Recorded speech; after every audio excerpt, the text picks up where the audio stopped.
ಕೆಲವು ದಿನಗಳ ಹಿಂದೆ ಗವಿಸಿದ್ದೇಶ್ವರನ ಹೆಸರನ್ನು ರೈಲ್ವೆ ಸ್ಟೇಷನ್ಗೆ ಇಡಬೇಕು ಅಂತ ಅದೇನು ನೀವೇನು ಪೋಸ್ಟ್ ಮಾಡೋದು, ಆ ಸಂಘಟನೆ ಕೊಡೋದು, ಈ ಸಂಘಟನೆ ಕೊಡೋದು.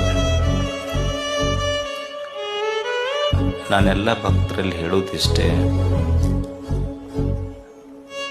ಗವಿಸಿದ್ದಪ್ಪಜ್ಜನ ಮಠವನ್ನು ನಮ್ಮ ಆವರಣ ಬಿಟ್ಟು ಒಟ್ಟ ಬೈಲಿ ಕರ್ಕೊಂಡು ಹೋಗ್ಬೇಡ್ರಿ. ನಮಗಿದೆ ನಿಮ್ಮೆಲ್ಲಲ್ಲಿ ಕೇಳ್ಕೊಡೋದು. ನಾನು ಎಷ್ಟಕ್ಕೆ ಸೀಮಿತ ಅದೇನು.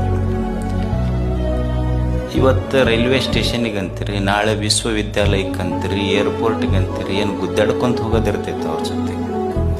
ಏಸು ಮಂದಿ ಸ್ಟ್ರೈಕ್ ಮಾಡೋರು ಅಲ್ಲೇ ಕುಂತಾರ. ನಿಮಗೊಂದ ಹೇಳ್ತೀನಿ ನಾನು, ಗವಿಸಿದ್ದಪ್ಪಜ್ಜ ನಿಮ್ಮೆಲ್ಲರ ಉಸಿರಿನಲ್ಲಿರುವಾಗ ಮತ್ತೊಂದಕ್ಕೆ ಅವನ ಹೆಸರು ಯಾಕಂತ. ಎಂದು ಇದು ಕೊನೆ. ಇನ್ಮೇಲೆ ನಾ ಯಾವ ಭಕ್ತರಿಗೆ ಈ ವಿಷಯದಲ್ಲಿ ಹೇಳೋದಿಲ್ಲ. ಎಂದೂ ಗವಿಸಿದ್ದಪ್ಪಜ್ಜನ ನಿಮ್ಮ ಭಕ್ತಿ ನನಗೆ ಗೊತ್ತೈತಿ. ಅದಕ್ಕೆ ಹೆಸರಿಡಬೇಕು, ಇದಕ್ಕೆ ಹೆಸರಿಡಬೇಕು, ಆ ಪೋಸ್ಟ್ ಮಾಡಬೇಕು, ಈ ಪೋಸ್ಟ್ ಮಾಡಬೇಕು. ನೀವು ಪೋಸ್ಟ್ ಮಾಡೋದಿಲ್ಲ, ನಮ್ಮನ್ನು ಪೋಸ್ಟ್ ಮಾರ್ಟಮ್ ಮಾಡ್ತಿರೋದ್ರಾಗಷ್ಟೆ. ಸೊ ಅದನ್ನು ಮಾಡಬೇಡ್ರಿ.